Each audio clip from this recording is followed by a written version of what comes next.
하나님의 말씀은 요한복음 4장 39절 말씀 보겠습니다. 요한복음 4장 39절입니다. 여자의 말이 그가 나의 행한 모든 것을 내게 말하였다 증거하므로 그 동네 중에 많은 사마리아인이 예수를 믿는지라. 사마리아인들이 예수께 와서 자기들과 함께 유하기를 청하니 거기서 이틀을 유하시매 예수의 말씀을 인하여 믿는 자가 더욱 많아 그 여자에게 말하되 이제 우리가 믿는 것은 네 말을 인함이 아니니 이는 우리가 친히 듣고 그가 참으로 세상의 구주신 줄 알미니라 하였더라. 42절까지 봉독했습니다. 39절에서 42절에는 이제 그 사마리아 수가 동네에 가서 예수님께서 하신 일이 끝에 어떻게 아름답게 마무리 졌는가 하는 것이 나옵니다. 그러나 여기에도 상당히 심각하고 중요한 내용이 숨어 있습니다. 제가 우리 개척교회 시작해서 4장 1절부터 시작했고 오늘이 꼭 8주째인데 아직도 다 4장을 못 끝냈습니다. 다음 주까지 해야 4장이 끝납니다. 그렇게 해도 제가 주막안산이다 그런 기분이 듭니다. 이 깊은 것을 제가 다 파헤치지 못한 것을 사실은 사과드려야 옳습니다. 그런데도 굉장히 오래 했다는 느낌이 들죠. 그러니 우리는 전부 다 주전도사님하고 비슷한 수준이다 이렇게 이제 또 그런 자책감을 안 가질 수가 없습니다. 가장 간단한 기록이 있습니다. 이 여자가 자기 동네에 가서 어떤 분이 왔는데 나를 한번 보고 내가 누군지 내가 무엇을 행했는지 다 알더라. 사람들이 다 뛰어나와서 예수님을 만나고 예수님 보고 동네에 와서 같이 좀 며칠 유하기를 바라서 거기서 2박 하십니다. 거기서 이틀을 유하시는 동안 사람들이 예수님과 대화를 가져서 끝에 있는 것 같이 이제는 네 증거 때문이 아니라 우리가 우리의 마음으로 이분이 누구인지를 확인했기 때문에 그를 믿게 되었다 하는 고백을 드디어 했다 하는 것입니다. 재미있는 것은 이 여자가 예수님을 소개하는 방법입니다. 다시 39절을 자세히 보시면 이렇게 돼 있어요. 여자의 말이 그가 나의 행한 모든 것을 내게 말하였다. 그래서 39절에 있는 말씀을 보면 사람들의 관심이 누가 와서 한 사람을 생전 처음 보는데도 불구하고 누군지 알아맞히고 무엇을 했는지를 다 짚어냈다는 것이 관심의 초점인 것 같이 되어 있습니다만은 이쪽 29절에 와서 보시면 그것보다는 나의 행한 모든 일을 내게 말한 사람을 와 보라 이는 그리스도가 아니냐 이렇게 해갖고 훨씬 이 여인이 예수님께서 자기에게 무엇을 짚어냈고 무엇하고 꾸짖었고 무엇을 알아냈느냐 하는 사건보다 그 사건의 중요성보다는 그 분이 누구냐를 발견한 것 때문에 동네로 뛰어들어간 것입니다. 이건 굉장히 다릅니다. 세상에는 여러 가지 그 기적을 일으킬 수 있는 사람들이 있습니다. 우리 몇 달 전에는 유리 겔라라는 사람이 갖고 인간이 가진 잠재력을 가지고 초능력을 행했댔습니다. 그 사람이 이런 말을 했습니다. 자기는 메시아 같은 기적을 이루는 사람은 아니라고, 자기는 할 수 있는 일을 하는 것뿐이라고. 말하자면 밀의 씨가 싹은 어차피 나야 되는 생명체이기 때문에 그것을 싹이 나게 할 뿐이지 무생물을 생물이 되게 한다든가 없는 걸 있게 만드는 자는 아니라 그랬습니다. 성경에도 이런 기적들이 동시에 나옵니다. 모세가 하나님의 명을 받고 애굽에 들어가서 바로에게 이스라엘 백성을 석방해 줄 것을 요구할 때 지팡이를 던져 뱀이 되게 합니다. 그러자 애굽에 있는 술객들도 그들의 지팡이를 던져서 뱀이 되게 합니다. 세상에 있는 어떤 종교도 기독교 외에 어떤 미신적 종교라 할지라도 종교라는 이름으로 되어 있는 종교는 모두 초능력을 그 근거로 하고 있습니다. 하나님께서 기독교의 입문을 위해서 어떤 사람에게 초능력이라는 것을 하나의 문으로 사용하는 수가 있긴 있습니다. 그러나 그것만이라고 얘기를 하면 기독교가 기독교 아닌 것과 무슨 차이가 있는지 구별하기 어렵게 됩니다. 우리가 조금 기억해야 될 부분들입니다. 그래서 본문의 재미있는 것은 요한복음 4장의 위치를 전체적으로 놓고 볼 때야 사마리아 사건을 왜 여기다 기록했는가를 우리가 알게 됩니다. 무슨 얘기냐 하면 우리가 오늘 읽은 본문 중에서 41절을 보시면 이렇게 됐어요. 예수의 말씀을 인하여 믿는 자가 더욱 많아 그 여자에게 말하되 이제 우리가 믿는 것은 내 말을 인함이 아니라 이는 우리가 친히 듣고 그가 참으로 세상의 구주신 줄 알게 되었기 때문이다. 이렇게 나와요. 잘 생각해 보십시오. 요한복음 1장에 무엇이 가장 중요하게 기록되었는지 기억하실 수 있겠습니까? 요한복음 1장에서 가장 중요했던 것. 빛이 세상에 왔을 때 사람들이 빛을 알아보지 못해서 증거자가 필요했었다. 1장이라면 2장은 뭐였습니까? 2장의 중요성이라 그러지만 2장에서 가장 중요했던 사건들은 뭐가 있었습니까? 가나 혼인잔치에서의 기적과 성전을 청소한 것. 그리고 3장에서는 그 유명한 니고데모 사건입니다. 무슨 얘기를 제가 하고 싶어 하는가 하면 요한복음이 기록돼서 4장에 이르도록 예수를 사람들이 보고 믿었다는 기록은 이게 처음입니다. 왜 하필 사마리아에 와서야 이 사건이 일어나는가 이겁니다. 재미있는 것은 다른 복음서와 달리 요한복음은 예수님의 생애를 순서적으로 적은 것이 아닙니다. 여러분이 마태복음이나 마가복음이나 누가복음을 보시면 그것은 예수님께서 그의 공생애를 시작하신 순서대로 있습니다. 그러니까 뭐 83년에 한 일, 84년에 한 일, 85년에 한 일 이렇게 순서적으로 되어 있다면 요한복음은 그 순서가 무시되어 있습니다.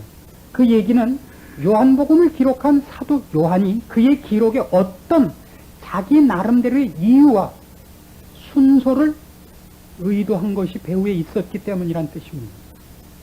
물론 요한복음 2장에 이런 믿음에 관한 기록이 잠깐 나옵니다. 요한복음 2장 23절 보십시오. 요한복음 2장 23절.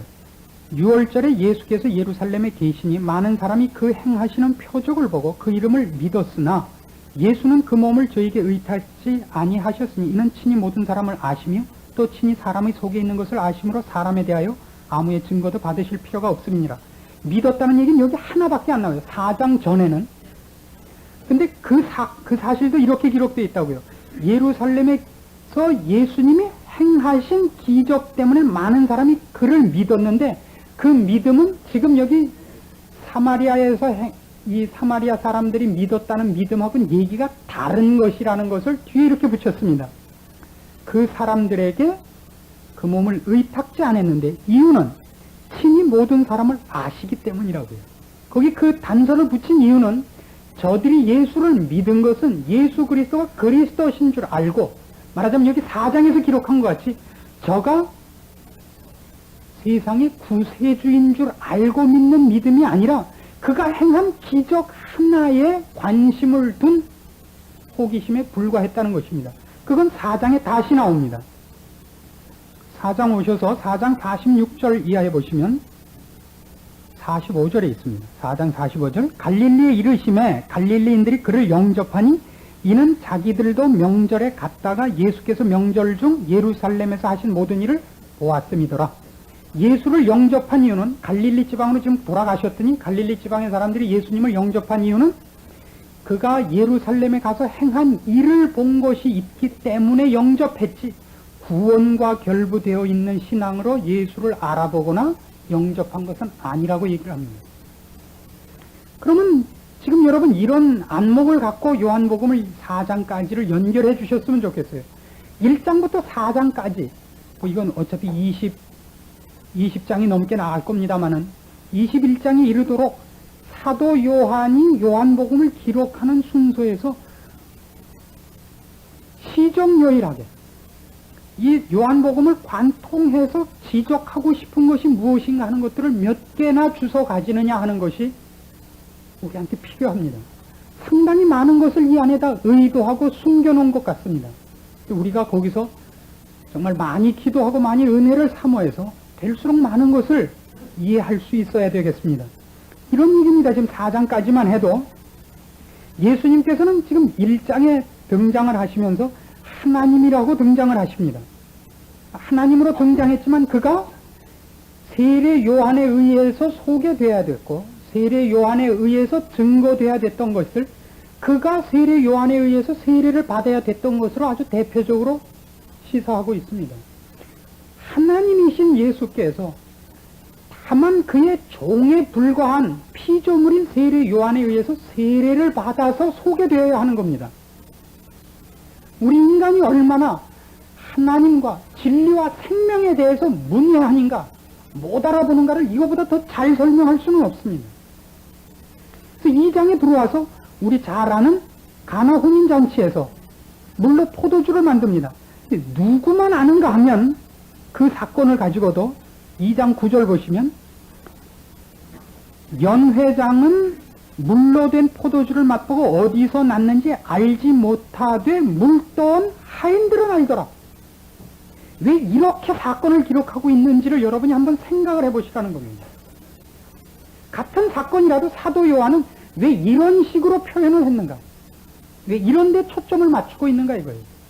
예수 그리스도의 하나님 되심과 그가 우리에게 어떻게 구주 되시고 진리시고 구원에 이르는 유일한 길인가 하는 것이 사실인 것만큼 그분을 우리가 알고 영접하고 그분에 대해서 우리가 마음을 쥐고 사랑하고 하는 일이 어느 만큼 우리에게 없는 일인가 하는 것도 꼬집고 싶은 것이 사도 요한의 요한복음을 기록하는 목적인 것입니다. 연회장이라는 것은 하나의 우리식으로 얘기하면 주례자입니다. 그 모든 잔치를 주관하는 책임자입니다. 그 사람이 물로 된 포도주를 받아가지고 어디서 났는지를 모릅니다. 누구만 아니면 하인들만 합니다. 예수 그리스도로 말미암은 축복을 하인들이 누린 것이 아니라 연회에 참석한 파티에 참석한 손님들이 누리고 연회장이 그것을 주관하기 때문에 가장 먼저 맛을 봅니다만 그 사람들은 모르고 그거 한 방울도 안 마신 몰래 마셨는지는 모르겠습니다만 하인들만 알게 되어 있는 겁니다. 기독교는 늘 그렇습니다. 그리고는 느닷없이 6월절에 예루살렘에 가서 몽땅 장사꾼들을 성전에서 내모시고 정면 충돌을 하십니다. 그리고 3장에서는 대표적인 사람, 이스라엘 중에 이스라엘인이라고 얘기할 수 있는 최고의 학식가요, 최고의 선생이요, 최고의 종교가인 니고데모, 큰 자라는 뜻입니다. 그 이름이 The Great 누구 그렇게 되는 거 아닙니까? 그런 사람이 갖고 예수님 앞에서 그냥 이런 지하에 다시 태어나는 수밖에 방법이 없다. 이런 식이죠. 여러분 차 사고 딱 났는데 고치려고 갖고 왔더니 새거 사십시오. 그게 무슨 뜻이에요? 그래도 저 핸들 하나라도 뭐 핸들도 완전히 망가졌습니다. 뭐 하나 건질 게 없습니다. 건질 게 있다면 조각난 유리 갖고 가서 그저 뭐 껌이나 긁으시죠. 건질 게 없단 말이에요. 최고의 인간 중에 최고의 완성품이라는 니고데모가 갖고 예수님 앞에서 다시 태어나는 수밖에 없다. 그 선거를 받는 게 3장입니다. 그 3장 끝은 이렇게 되어 있어요. 3장 31절 보시면 4장의 등장은 참으로 의미심장합니다. 4장이 그 왜 거기에 4장에 물론 3장 5장 사이에 있게 마련이지만 그 4장의 내용을 왜 하필 이걸로 잡았느냐 하는 것은 아주 용의 주도한 정말 성령님의 간섭에 의해서 사도 요한이 이렇게 기록하는 겁니다. 우선 3장 31절부터 봅니다. 위로부터 오시는 이는 만물 위에 계시고 땅에서 난 이는 땅에 속하여 땅에 속한 것을 말하느니라. 하늘로서 오시는 이는 만물 위에 계시나니 그가 그 보고 들은 것을 증거하되 그의 증거를 받는 이가 없도다. 그의 증거를 받는 이는 하나님을 참되시다 하여 인쳤느니라. 하나님의 보내신 이는 하나님의 말씀을 하나니 이는 하나님이 성령을 한량없이 주시니라. 아버지께서 아들을 사랑하사 만물을 다 그 손에 주셨으니 아들을 믿는 자는 영생이 있고 아들을 순종치 아니하는 자는 영생을 보지 못하고 도리어 하나님의 진노가 그 위에 머물러 있느니라. 그래서 4장에 들어가기 전에 즉 이 수가 동네에 들어가기 직전까지 결국은 요한복음 1장부터 3장까지 해서 인간에게 더 이상 가능성이 없고 절망뿐이라는 것을 사실은 선언해 놓는 것입니다. 그러니까 어떤 의미에서 보면 이 31절에서 36절까지 있는 말씀은 여태까지 있었던 요한복음 1장부터 3장까지 얘기들을 끝에 가서 이렇게 쌓아버리고 자물쇠로 채워버린 기분이 듭니다. 이렇게 나타나셔서 예수님이 그의 하나님 되심과 그의 복음과 우리를 향한 긍휼의 기적을 베풀었음에도 불구하고 인간이 그에게 가진 반응은 자기 이해관계에 얽힌 능력을 뺏어가는 것과 시기와 질투와 무관심과 동정밖에 없었다라고 선을 긋습니다. 그래 놓고 보세요. 유대인으로 태어나셔서 유대인들에게 먼저 주신 말씀으로 예언되고 끝에 가장 뛰어난 선지자라고 할 수 있는 세례 요한을 앞세워 들어오셨음에도 불구하고 그 많은 기적과 예언의 성취로 말미암아 들어오셨음에도 불구하고 되지 않은 것을 전제로 꺼내놓고 그리고 하필 사마리아인 겁니다. 이스라엘 백성 쪽에서 보자면 사마리아는 이방인보다 더 미운 겁니다. 배반한 동족이니까. 이방인과 혼혈이 된 원래는 자기 동족이었던 사람들이기 때문에 사마리아는 이방인보다 더 괄세와 경멸의 대상입니다. 거기를 찾아오셔서 첫 문제를 푸는 겁니다. 예수 그리스도께서 오셔서 하셨어야 했던 그 복음의 결실을 왜 하필 여기서 맨 처음 맺으시는가? 그게 우리 모두가 정신 번쩍 차려야 될 메시지들이 숨어 있는 겁니다. 이게 무엇이냐? 왜 하필 여기 와서는 이 일이 되는가? 우리가 여기서 몇 가지 중요한 복음의 무서운 점들, 예수님을 제대로 알아야 하는 부분들에 대하여 몇 가지 중요한 원리들을 뽑게 됩니다. 재미있는 것은 사마리아 수가 동네에 와서 예수님께서 하신 이 사역에는 기적이 기록되지 않습니다. 이걸 여러분 절대 쉽게 생각하지 마십시오. 오히려 기적은 그 앞에 있었습니다. 예수님의 사역 중에서 기적을 앞세워 그의 일을 성취하는 것이 그렇게 쉽지 않다는 것을 아셔야 됩니다. 기적이라는 건 도대체 어떤 가치를 가지는가 하는 데 대해서 우리가 좀 더 깊은 이해가 있었으면 좋겠습니다. 요즘 우리가 어려워하는 일 중에 하나가 축복 일변도의 종교관과 기적 일변도의 종교관입니다. 이것은 둘 다 분명히 기독교의 한 영역입니다. 하나님은 전능하신 분이요, 우리를 지극히 사랑하시고 복 주시기를 원하시는 분입니다. 왜 기독교의 축복이 없고 기독교의 기적이 없겠습니까? 그건 하나님을 평가절하하는 것입니다. 하나님의 사랑을 의심하는 겁니다. 그건 틀림없이 있습니다. 그러나 그 축복과 그 기적은 1차적으로는 영적인 것입니다. 물질적이지 않습니다. 여기가 어렵습니다. 우리가 다음 시간에 이 4장 맨 마지막 부분을 살피면서 기적이 어떻게 우리에게 또 필요한가 하는 부분들이 등장을 하긴 합니다. 그러나 요한복음 4장의 거의 대부분을 차지하는 사마리아 동네에서의 예수 그리스도의 사역에서는 기적은 도입되지 않고 있습니다. 전부 무엇만 도입되고 있냐면 말씀만 도입되고 있습니다.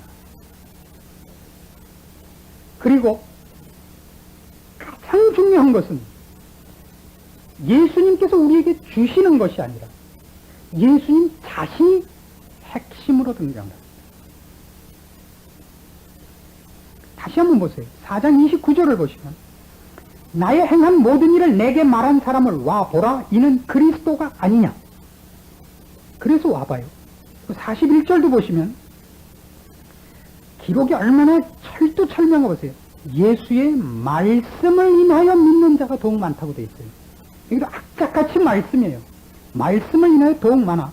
믿는 자가 더욱 많아. 그 여자에게 말하되 이제 우리가 믿는 것은 내 말을 인함이 아니니 이는 우리가 친히 듣고 그가 참으로 세상의 구주신 줄 아닙니다. 그 분과 연결이 된다는 걸 잊지 마십시오. 그 분에 관한 싸움입니다. 예수님이 누구냐를 어느 만큼 어떻게 아느냐의 싸움을 구원이라 합니다. 구원이란 어떤 의미에서 십자가를 믿는 것도 아닙니다. 구원이란 언제나 예수 그리스도 그분과의 문제입니다.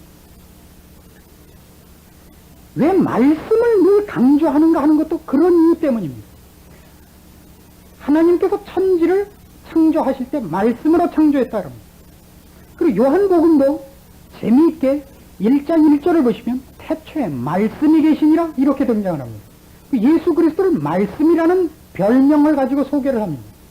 무엇 때문에? 말씀이라는 건, 말이라는 것은 아마 하나님께는 필요치 않은 것이지 않았는가 싶습니다. 말이라는 건 아마 우리 때문에 필요했었을 것입니다. 말이라는 건 언제나 교제입니다. 대화를 위해서 필요한 겁니다. 여러분, 구원이란 우리가 죄 사함을 얻고 천국에 가는 것, 이것은 유년주일학교식 표현입니다. 아니라는 뜻은 아닙니다. 관념론으로 흐르지는 마십시오. 그건 장소적이고 물질적입니다. 구원이 약속하고 있는 것 중에 굉장히 중요한 근거가 실제로 물질적입니다. 그 형이 상학적이지 않고 형이 하학적입니다. 맞습니다.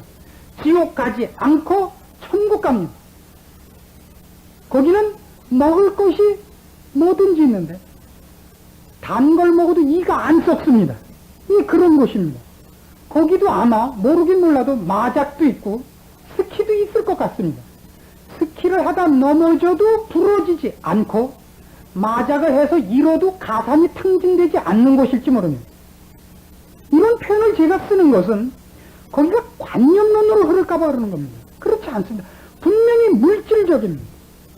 그러나 그것이 전부는 아닙니다. 물질이란 의미와 보람이라는 내용을 갖고 있지 않으면 죽은 것이 됩니다. 그렇지 않습니까? 그래서 천국의 생활, 즉 구원에 관한 설명은 유치하게 설명할 때 물질적으로 합니다만 고급스럽게 하면 언제나 의미로 들어갑니다. 영생이 뭐냐? 요한복음 17장 3절에 이렇게 기록되어 있습니다. 두고 생각해 볼 문제입니다. 요한복음 17장 3절. 영생은 곧 유일하신 참 하나님과 그의 보내신 자 예수 그리스도를 아는 것입니다. 이게 예수 그리스도를 아는 것이 영생이라 합니다. 영생, 그럼 우린 이런 생각이 들지 않습니까? 영원토록 살아있는 것. 그걸 영생이라고 그러지 않습니다. 영생이라는 것은, 성경이 말하는 영생은 예수 그리스도와 같이 사는 것입니다. 여기 참 하나님과 그의 보내신 자 예수 그리스도를 아는 것에 이 아는 것이라는 뜻은 우리 말로는 조금 설명이 필요합니다.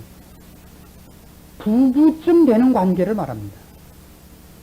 어느 만큼 아니면 그냥 알지요. 알지요. 남편이 어떤지 알지요. 부인이 어떤지 알지요. 식성, 성깔 다 알잖아요. 그건 뭘 알잖아요. 그건 이렇게 감이 오죠.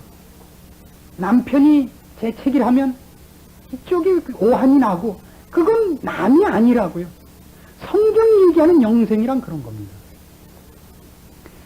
성경이 구원을 우리한테 제시하면서 가장 복스럽게 초대하고 있는 자리가 뭐냐? 예수님이 우리를 향하여 친구로 떼어놓을 수 없는 사이로 부르고 있다는 사실입니다. 성경은 많은 얘기에서 이렇게 합니다. 예수 그리스도는 교회의 머리요, 우리는 그의 몸이라고 얘기합니다. 머리와 몸을 분리해 놓은 거 보셨습니까? 있지요. 영화 제목에는 목 없는 미녀. 머리와 몸을 구별할 수가 없는 겁니다. 예수님은 이미 하나님 보좌 우편에 가 계십니다. 그럼 우리는 어디 있는 거예요? 우리도 거기 있다고 성경은 분명히 얘기합니다. 따로 떨어져 있지 않습니다. 아닌데요. 지금 우리는 지하실에 있는데 굉장히 복잡한 얘기입니다. 그건 그렇게 한꺼번에 가르쳐 줄 수가 없습니다. 약을 여러 개 사셔야 그건 또 다 해드립니다. 하는 척 하다가 약 팔고 또 안 하고 그러는 것이 약장수에 잘 세일즈하는 방법이라. 참 어렵습니다. 하루아침에 다 설명할 수가 없습니다. 너무 깊기 때문입니다. 그 깊은 건 어렵다는 뜻이 아니라 우리를 초대하신 하나님의 초대의 자리가 얼마나 충만하고 풍성하고 깊고 오묘한가의 얘기입니다. 여기 가면 이 소리하고 저기 가면 저 소리 하더라. 이유가 있습니다. 이게 다 틀린 게 아니라 우리가 어느 궁전에 들어갔는데 방 하루 종일 돌아서 20개밖에 못 본 거예요. 아직. 방문을 열 때마다 까무러치는 거예요. 여기는 그냥 몽땅 옷, 여기는 몽땅 또 여기 몽땅 또 1시간에 하나씩 입어도 30년이 걸립니다. 근데 그게 여태껏 이 전 궁전에 100분의 1도 못 봤대. 그래서 그래요? 너무 많다. 나는 싫다. 옷 2벌만 다오. 아니, 다 갖고 못 보면 어때요? 일단 다 가지셔야죠. 우리를 초대하신 하나님께서 우리에게 약속하신 것들은 하나님의 능력과 하나님의 높이와 깊이만큼인 것입니다. 그것이 성경이 얘기하는 것입니다. 우리를 다만 죄짓지 않고 벌받지 않고 이런 정도로 부르지 않았습니다. 그건 뭐하고 같으냐면 밖에 나가서 밖에서 굶주리고 헐벗은 거린을 향하여 비 안 맞고 바람 안 들어오는 데에다 데려다 놓은 정도. 우리는 늘 구원을 그 정도만 해줬으면 좋겠죠. 계집 앞에 문창호지 바르고 들어가 앉아있으면 꼭 좋겠죠. 들어가 보세요. 사람이란 욕심이 한이 없어서 들어가면 발 뻗고 싶고, 발 뻗으면 등받이 있으면 좋겠고, 등받이 하면 테레비 보고 싶고, 테레비 보면 기왕이면 칼라이면 좋겠고, 비데오도 있으면 좋겠더라고요. 그러나 기독교는 얘기하기를 우리가 그런 것을 바라는 것보다 하나님이 미리 약속하시고 준비하신 것이 훨씬 많아서 우리가 상상을 하고 욕심을 낸 걸로 다 못 쫓아간다고 얘기를 하는 겁니다. 가장 중요한 싸움은 하나님께서 약속하신 우리의 복이 되고 우리에게 정말 좋은 것들과 우리가 욕심을 내는 것과 길이 다르군 한데 문제가 있다 그럴 뿐입니다. 우리는 이런 것만 해보라 그래요. 하나님은 우리를 위하여 우리에게 가장 영광이 될 것들을 준비하고 있는데 우리는 앉아고 하나님은 하나님이 들 수 없을 만큼 무거운 것을 만들 수 있습니까? 이런 문제가 내고 있어요. 만들면 왜 못 드냐 그러고, 들면 못 들 만큼 무거운 걸 만들라 그러지 않았느냐 그러고. 아니, 지금 그런 질문을 왜 해요? 길 가다가 서울역 앞에 있는 그 큰 옛날 대우 빌딩을 봤습니다. 제 아내가 가끔 그런 이상한 질문을 합니다. 여보, 저 빌딩 굉장히 비싸겠지? 아니, 그래서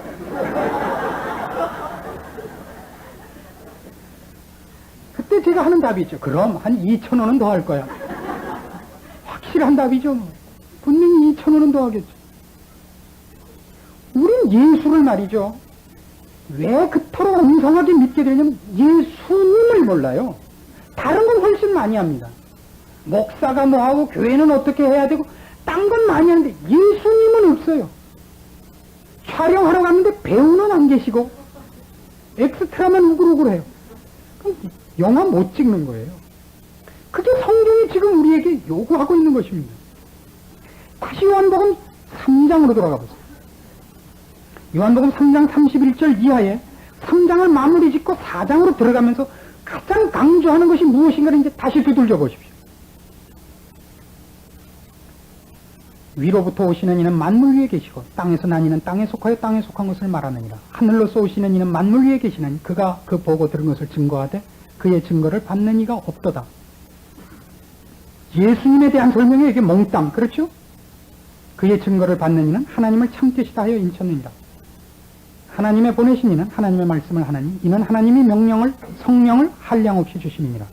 아버지께서 아들을 사랑하사 만물을 다 그 손에 주셨으니 그 다음에도 봐요. 36절 아들을 믿는 자는 영생이 있고 아들을 순종치 아니하는 자는 영생을 보지 못하고 도리어 하나님의 진노가 그 위에 머물러 있느니라. 구원의 기준은 하나님의 아들이신 예수 그리스도라고요. 그의 인격입니다. 그분과의 관계에 관한 싸움입니다. 그것이 오늘 사마리아 수가 동네 사건을 마무리 지면서 다시 우리를 향하여 무섭게 지적되는 기준입니다. 카틀라인입니다. 기억하셔야 됩니다. 다시 돌아가 봅시다. 4장 39절 여자의 말이 그가 나의 행한 모든 것을 내게 말하였다 증거하므로 그 동네 중에 많은 사마리아인이 예수를 믿는지라. 사마리아인들이 예수께 와서 자기들과 함께 유하기를 청하니 거기서 이틀을 유하시며 예수의 말씀을 인하여 믿는 자가 더욱 많아. 그 여자에게 말하되 이제 우리가 믿는 것은 내 말을 인함이 아니니 이는 우리가 친히 듣고 그가 참으로 세상의 그 구주신 줄 알미니라. 예, 이걸 구원이라 합니다. 여러분은 어떻게 여러분의 신앙을 정리하고 가장 중요한 근거를 쌓고 있습니까? 돌아보시기 바랍니다. 예수님과의 교제가 어느 만큼 이루어지고 있습니까? 그것을 돌아보십시오. 우리는 어떤 한 친구를 어느 만큼 내가 좋아하는가 싫어하는가는 그 친구에게 일어난 일에 대하여 나에게 어느 만큼 영향이 오는가를 보면 압니다. 누가 아프다 그러면 정말 내가 아프고, 누가 좋은 일이 생기면 내가 얼만큼 좋아하는가를 보면 확실합니다. 그렇죠? 좋아한다 어쩐다 다 암만 인사치레 해도 정작 그 친구에게 무슨 일이 일어났을 때 그 감각이 나한테 덜 오면 친한 사이가 아닙니다. 예수를 믿는다는 것은 그런 뜻입니다. 예수님의 안타까움이 나의 안타까움이고 예수님의 간절함이 나의 간절함이 되느냐의 싸움입니다. 그것은 우리가 나가서 전도를 합시다, 예수님의 일을 합시다라는 구호를 외치고 하나의 운동을 전개하는 것과 다릅니다. 그게 어렵습니다. 기독교는 이러이러해야 한다는 윤리와 당위성의 싸움이 아닙니다. 기독교인이니까 사랑하자, 참자, 무슨 일을 하자는 싸움이 아닙니다. 그분의 일이기 때문입니다. 중국 사람들이 제일 존경하는 사람이 누구라고 생각하십니까? 중국 사람들이 제일 존경하는 사람은 뜻밖에도 관운장입니다. 그래서 여러분 저 중국집에 가보시면 정식 중국집, 한국 사람이 하는 중국 음식점 말고 중국 사람이 하는 중국 음식점을 가보시면 꼭 관운장의 그림이 걸려 있습니다. 우리가 늘 그 그림을 보면 오해를 하는데요. 관운장이 이렇게, 관운장은 보면 알죠? 미염공 아닙니까? 긴 턱수염이 있는 분인데 뒤에 장비같이 생긴 사람이 하나 있고 유비같이 생긴 사람이 하나 있어 그 셋이서 찍었는데 관운장이 앉아있나 이렇게들 생각합니다. 그게 뒤에 유비하고 장비가 아니고 하나는 아마 장비 아들일 겁니다. 하나는 그 관평으로 알고 있습니다. 제가 알기는 관우의 아들인 관평, 하나는 장비 아들인 장평. 장평은 아닌데 관운장을 왜 으뜸으로 치느냐 하면 사실은 삼국지를 보면 주인공이 유비입니다. 칼싸움도 못하고 재능도 없지만 온 천하의 민심을 움켜잡은 사람, 삼국지의 가장 중요한 핵일 겁니다. 중국 사람들은 유현덕을 좋아하는 것이 아니라 관운장을 존경합니다. 왜요? 의리 때문입니다. 관운장이 조조의 포로가 되어서도 자기 형이 나타나면 언제든지 돌아가기로 약속을 하고 조조가 준 모든 유혹을 뿌리치고 드디어 10개의 관문을 통과하여 형을 찾아가는 그거를 최고로 칩니다. 한국 사람이 최고로 치는 건 뭡니까? 한국 사람은 의외로 제주를 최고로 칩니다. 이건 이 혼란기에 가지게 된 참으로 약삭 빠른 좋지 않은 풍습입니다. 이것이 우리가 꼭 가져야 할 필요도 없고 또 쭉 가지게 될 거라고 믿지는 않습니다. 변할 거라고 생각합니다. 우리 건 무엇인지 잘 모르겠습니다. 예수를 믿는 문제에서 말하자면 의리를 요구하고 있다는 사실을 아십니까? 너희가 내 이름을 인하여 환난과 핍박 받을 것을 요구하는 겁니다. 내 이름을 인하여 가족 안에서 싸움이 일어나고 전답을 뺏기고 하는 문제가 생기는 겁니다. 참으로 재미있는 것입니다. 그 분이 정말 내가 내 인생을 줘도 좋을 분이라는 그런 관계로서 맺어질 대상이라는 걸 아셔야 됩니다. 기독교는 가장 중요한 내용은 예수 그리스도 그분 자신입니다.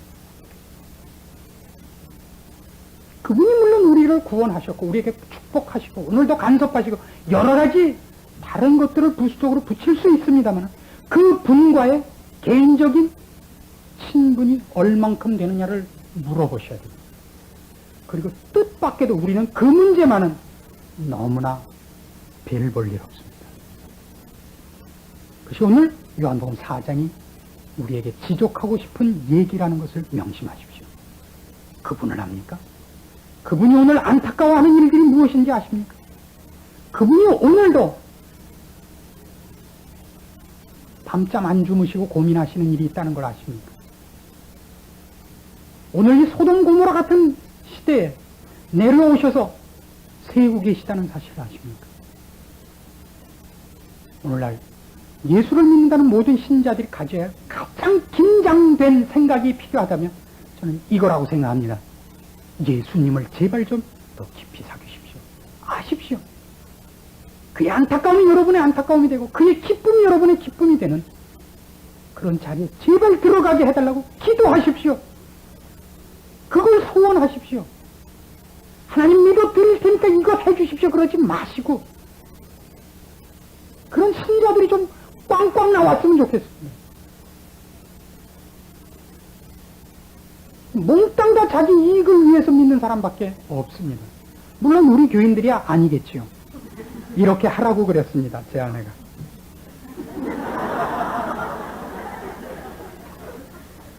어렵습니다. 신앙생활하면 생각보다 어렵습니다. 언제나 그분과 사귀는 문제, 내 이해관계가 언제나 나를 그분으로부터 도망가게 하는 싸움이기 때문입니다. 명심합시다. 다 같이 기도드리겠습니다. 하나님 아버지 은혜를 감사합니다. 예수 그리스도를 통하여 우리에게 하나님을 알리시고 우리에게 사귐을 요구하시며 깊이 들어와 같이 살자고 요구하시는 부름 앞에 우리는 언제나 한 발짝 들어가면 하나씩 무엇 내놓으라고 요구하는 함지고 들어가는 함재비 같습니다. 부끄러운 마음을 저희들한테 일으켜 주시옵소서. 예수님을 믿는다는 것이 무엇을 의미하며 그리스도의 심장을 가져야 하는 것을 우리의 책임으로 아는 자리까지 깨우쳐 주시고 기도하게 하시고 마침내 그 자리에 도달케 하시기를 원합니다.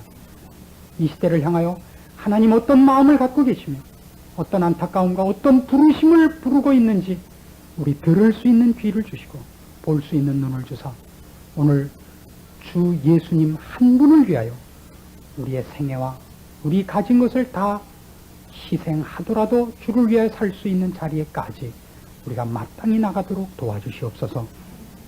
참답게 주를 사랑하며 주의 이름으로 일컫는 바 되는 종이 되기 위하여 우리 좀 더 주를 알고 더 깊이 사귀기 위하여 애를 쓰는 참된 주의 자녀들이 되기를 소원하오니 결심케 하여 주시고 그 결심에 축복하여 주시옵소서. 예수님의 이름으로 기도합니다. 아멘.